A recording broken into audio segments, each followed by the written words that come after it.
अयोध्या में रामलला की प्राण प्रतिष्ठा को लेकर जहां देश राममय है, वहीं इसकी टाइमिंग को लेकर भी बहस तेज है। ज्योतिर्मठ के शंकराचार्य स्वामी अविमुक्तेश्वरानंद ने समारोह में जाने से मना कर दिया है। उनके मुताबिक 22 जनवरी को प्राण प्रतिष्ठा शास्त्रों के अनुसार गलत है। हमारे साथ इस वक्त खुद शंकराचार्य स्वामी अविमुक्तेश्वरानंद जी मौजूद हैं। स्वागत है स्वामी जी आपका। स्वामी जी, आपने रामलला की प्राण प्रतिष्ठा की टाइमिंग पर सवाल खड़े किए हैं। आपने निमंत्रण ठुकराया या आपको निमंत्रण दिया ही नहीं गया? देखिए, मंदिर की प्रतिष्ठा तभी होती है जब मंदिर पूरी तरह से निर्मित हो जाए। मंदिर अभी निर्मित हुआ नहीं है, इसलिए प्रतिष्ठा हो सकती नहीं है, और जब प्रतिष्ठा हो ही नहीं सकती तो किस बात का निमंत्रण? यानी आपको तीर्थ क्षेत्र ट्रस्ट की ओर से निमंत्रण मिला ही नहीं?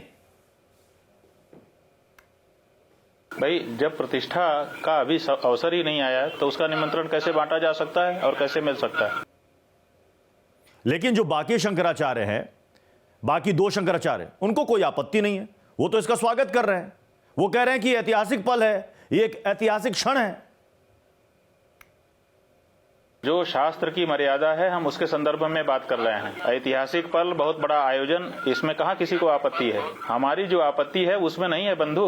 हमारी आपत्ति इसमें है कि धर्मशास्त्र की दृष्टि से मंदिर पूरा निर्मित हुए बिना प्रतिष्ठा नहीं की जा सकती। बस इतनी सी हमारी आपत्ति है। सब चीज में हमारी आपत्ति नहीं है।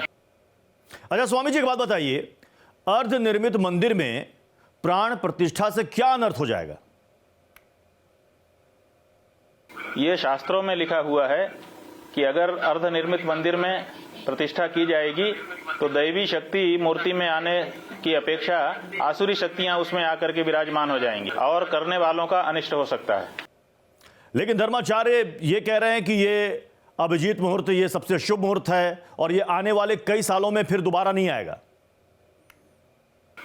देखिए, अभिजीत मुहूर्त प्रायः रोज आता है, प्रतिदिन, सप्ताह के 6 दिन आता ही है, प्रतिदिन आता है। यानी कि ये शास्त्रों के खिलाफ हो रहा है। जो हो रहा है वो अनर्थ हो रहा है।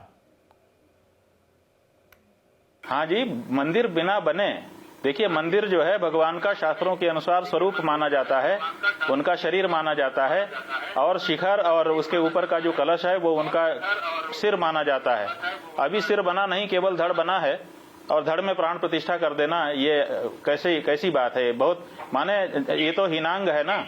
मंदिर अभी हीनांग है, विकलांग है, दिव्यांग आपके शब्दों में है। दिव्यांग मंदिर में शकलांग राम की कैसे प्रतिष्ठा कर सकते हैं? अच्छा, कुछ धर्माचार्य ये दलील दे रहे हैं कि सोमनाथ मंदिर में जब प्राण प्रतिष्ठा हुई थी उस वक्त वो मंदिर भी पूरी तरह से तैयार नहीं हुआ था। सोमनाथ जो है ज्योतिर्लिंग है, उसमें कोई प्रतिष्ठा करता है? सृष्टि के आदि में ही ज्योतिर्लिंग प्रकट हो गया था, तो वहां कहां प्रतिष्ठा का प्रश्न था? वो तो पहले से ही स्वयंभू शिवलिंग है, प्रतिष्ठित शिवलिंग है, ज्योतिर्लिंग है। वहां प्रतिष्ठा नहीं होती है, वहां तो पहले से भगवान विद्यमान थे। प्रतिष्ठा करने कौन जाएगा वहां? अच्छा स्वामी जी, राम जन्मभूमि तीर्थ क्षेत्र के ट्रस्ट महासचिव चंपत राय का बयान आपने सुना होगा, जिसमें वो कह रहे हैं कि मोदी जी विष्णु के अवतार हैं। ठीक है, कोई क्या कहता है, किसी के मन में क्या है, इससे हमको क्या लेना देना है?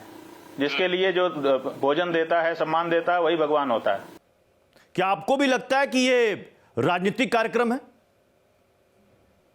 अब ये तो हम क्या कहें, हम तो केवल ये कह रहे हैं कि मंदिर बनने बिना प्रतिष्ठा मत करो, अनिष्ट होगा। इससे ज्यादा हमारा कोई लेना देना नहीं। तो जो बाकी पॉलिटिकल पार्टियां कह रही हैं, जो विपक्ष कह रहा है कि प्राण प्रतिष्ठा कार्यक्रम ये बीजेपी, आरएसएस और वीएचपी ने मिलकर हाईजैक कर लिया है, आपको भी ऐसा लग रहा है? राजनीतिक पार्टियों के जो वक्तव्य हैं उनका काउंटर राजनीतिक पार्टियों से करवाइए।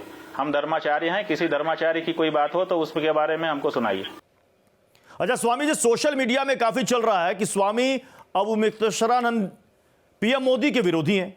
ऐसा क्यों कहा जा रहा है? ये जो हमारे प्रश्न उठाए गए हैं धर्मशास्त्रीय, उन प्रश्नों का उत्तर न दे पाने के कारण कुछ न कुछ तो उठाना ही है, तो ये उठाया जा रहा है। हम अपने प्रधानमंत्री के पक्षपाती हैं। अच्छा, कुछ लोग साल 2019 का आपका एक बयान भी सोशल मीडिया में डाल रहे हैं, मुझे भी याद है। राम राज्य परिषद के एक प्रत्याशी का नामांकन रद्द हो गया था वाराणसी, जहां से खुद प्रधानमंत्री नरेंद्र मोदी चुनाव लड़ रहे थे। इसको लेकर आप वाराणसी में धरने पर बैठ गए थे। लोग कह रहे हैं कि स्वामी जी तो मोदी के खिलाफ हैं, उन्हें विरोध दर्ज कराना था, तो वो अर्धनिर्मित मंदिर में प्राण प्रतिष्ठा पर सवाल खड़े कर रहे हैं। हाँ, असल में पूरी आपको पटकथा नहीं पता है ना कि कैसी परिस्थितियों में वो नामांकन हुआ था और कैसी परिस्थितियों में हम धरने पर बैठे थे। वहां पर हमारे 150 के करीब मंदिरों को और उनके अंदर की मूर्तियों को, जो पौराणिक थी, जो सैकड़ों साल पुरानी थी, उनको तोड़ करके फेंक दिया गया था मलबे में। उस परिस्थिति में हमारी बात ना कोई अखबार छाप रहा था, ना कोई चैनल दिखा रहा था। तो ऐसे में हम कैसे सूचना देते अपने सनातन धर्मियों को कि हमारे साथ अन्याय हो रहा है। तो हमने सोचा ये रास्ता अच्छा है, अगर उनके खिलाफ नामांकन करेंगे तो लोग पूछेंगे कि भाई मोदी जी के खिलाफ संत महात्मा क्यों आ रहे हैं, तो हम बता सकेंगे कि ये अनर्थ हो रहा है। यानी स्वामी अविमुक्तेश्वरानंद जी किसी के विरोधी नहीं है? नहीं, हम किसी के विरोधी नहीं है। हम सबका कल्याण चाहते हैं, विश्व का कल्याण हो नारा लगाते हैं और संस्कृत भाषा में सर्वे भवन्तु सुखिनः का उद्घोष करते हैं, सबका भला मनाते हैं। बहुत बहुत शुक्रिया स्वामी जी, हमारे साथ जुड़ने के लिए, हमें समय देने के लिए। धन्यवाद।